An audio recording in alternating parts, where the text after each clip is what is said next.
I think there's a kind of new understanding about the value of research in society. Being a researcher allows you all kinds of possibilities, not just in terms of your personal understanding, but also that that's part of an expanded world of thinking. The School of Art is within a Russell Group University. That's really important for our students because what that means is that the kinds of projects and research we might be engaging within are not confined to art, design and media. The kinds of research outcomes aren't just publications, they're not just journal articles. It could be a virtual sound piece, it could be an installation, it could be an event. As we are in an art school, we focus particularly on the artistic elements and the cultural aspects. When we're looking at luxury in terms of art and design, then we're looking at objects, craft, skills, high value, rarity. When we come to defining luxury, we need to recognise that it's broad and actually it is socially constructed. Professor John Armitage and I have developed the idea of critical luxury studies, which fills a gap in the academic work on luxury.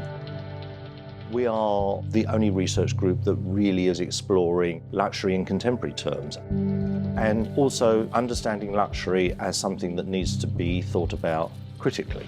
When we're talking about luxury fashion, we need to explain that term more carefully. Are we talking about global mass market luxury brands?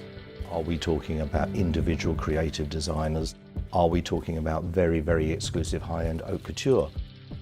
How fashion is represented in film, in literature, in contemporary media is always inspirational to me. So the term fashion thinking, for me, allows me to encompass all of those different aspects of fashion and give it the critical importance it deserves. I originally studied textile design and then I was working for 3 years as an art director with luxury brands. So I'm looking at how we can reimagine luxury and why we value things that are made by hand more than things that are made by machine, for example. So I'm looking at ideas of preciousness instead. Within the group, we're looking at different aspects of luxury. How is it going to inform things in the future? Big part of the research that I'm doing now is looking at luxury and children. What do children think of luxury and what do brands mean to them? And in particular, I was very much inspired at Winchester. I'd been looking at identity for a number of years in a number of different contexts, but I started to look at the curation of identity, and that came out from being within a school of art. For me, I think it's brought out the real creative side of it, rather than always looking at the written word. When we talk about research, people tend to think about the collecting of data and information and about thinking about through the ideas or the intellectual concerns. But also we're in a School of Art and Design where form and function and aesthetics become really important, and they're also critical aspects of thinking.